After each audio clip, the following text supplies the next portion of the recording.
Bienvenidos a La Economía. El precio del oro batió todos los récords y superó este viernes por primera vez en la historia los $3.000 por onza, equivalente a 31,1 gramos.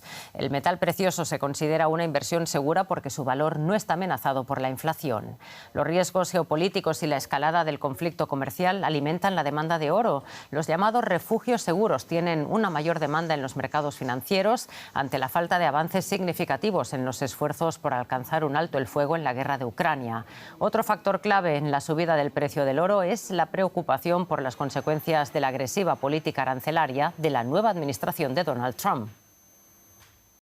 Una agresiva política arancelaria que esta semana ha provocado muchos sobresaltos en las bolsas. José David Navarro, en Frankfurt. A pesar de todo esto, el viernes ha sido positivo para los mercados, pero eso no quita que haya sido una semana de nervios. Esto se traduce, como decíamos, en el interés por un valor refugio como el oro. ¿Qué otros factores lo impulsan en estos momentos?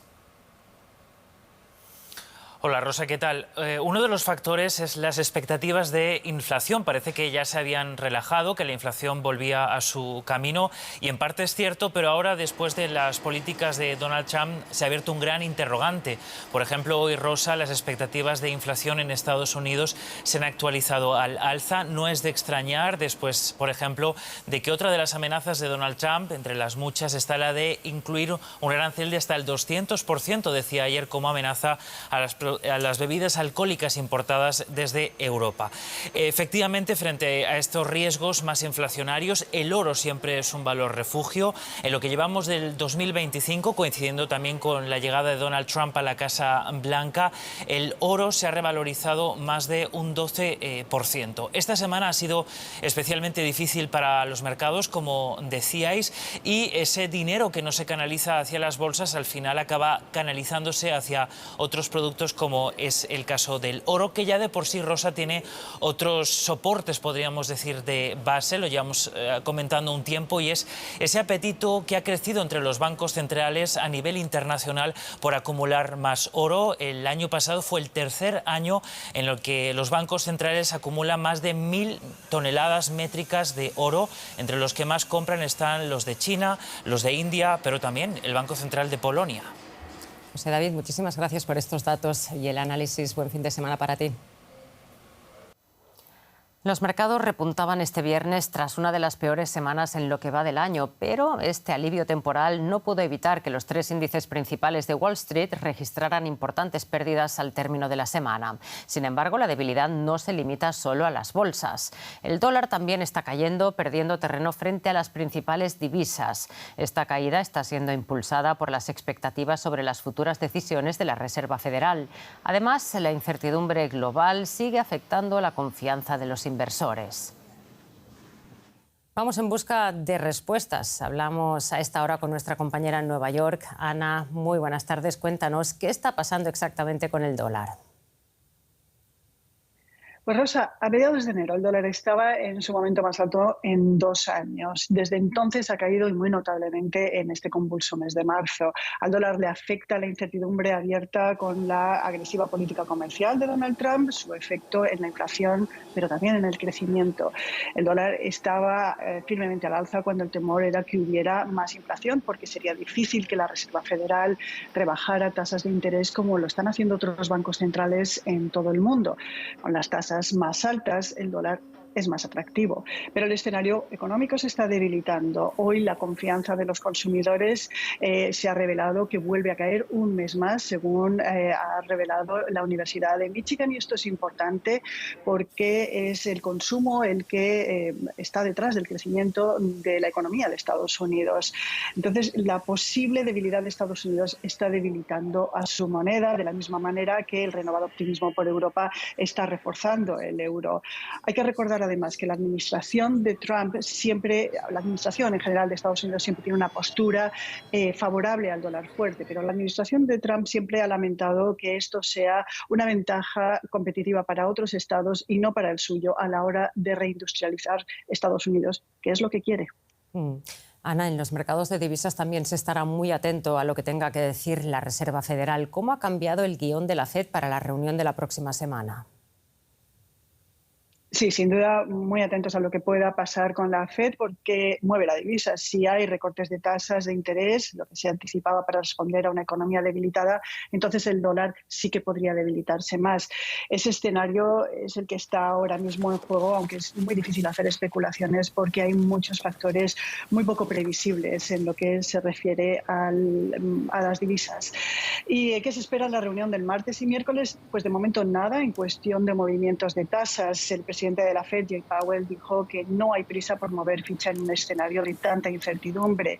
Uno de los miembros del Comité Abierto de la Fed, Austin Goolsbee, ha dicho que hay una respuesta muy poco clara, de hecho genérica fue la palabra que utilizó, para decir qué se podría hacer en el caso de que hubiera una estanflación, un estancamiento con inflación. Así que posiblemente esta reunión sea la más fácil de la Fed en todo el año. Pues muchísimas gracias por este avance y por todas estas informaciones. Un saludo, Ana. Gracias, buen fin de semana. Hablamos ahora de los efectos que podrían tener los aranceles del presidente Donald Trump, que amenaza con imponer gravámenes del 200% sobre las importaciones de alcohol europeo a medida que su guerra comercial con la Unión Europea se intensifica. Francia, uno de los mayores productores de vino y champán, sería especialmente vulnerable a esta medida. Su ministro de Finanzas tildó de idiota este enfrentamiento comercial. Un ambiente tenso que no tiene su origen en estos viñedos franceses. El champán y otras bebidas alcohólicas que lleguen a Estados Unidos desde Europa podrían afrontar un arancel del 200%. Es la última amenaza de Donald Trump en la escalada de su guerra comercial, después de que la Unión Europea anunciara aranceles del 50% al whisky estadounidense. La Unión Europea es muy desagradable. Trump cree que el bloque se aprovecha de Estados Unidos y ya ha grabado también el acero y el aluminio europeos. Francia sería una de las más perjudicadas por las tasas al alcohol. Su ministro de Economía tildó de idiota la guerra arancelaria tras pedir sensatez un día antes. Si hay un aumento de aranceles por parte de Estados Unidos, también haremos nuestros ajustes. Sin embargo, seguimos dispuestos a negociar un compromiso común. Deseamos un acuerdo razonable. La Unión Europea exporta a Estados Unidos alrededor de $5.000 millones en vino y champán cada año, casi el 20% del total del bloque. Una situación que podría agravar más la guerra comercial entre Estados Unidos y la Unión Europea. Los recortes sin precedentes en Estados Unidos han afectado a diversos programas federales, desde agencias de ayuda internacional hasta beneficios para veteranos. Pero un área que Donald Trump y su equipo han querido recortar con especial énfasis ha sido la investigación científica. Esto ha generado temores sobre posibles daños relacionados a la atención médica, la protección del medio ambiente y la seguridad alimentaria. Conquistaremos las vastas fronteras de la ciencia y guiaremos a la humanidad al espacio, e hincaremos la bandera estadounidense en Marte e iremos incluso mucho más lejos.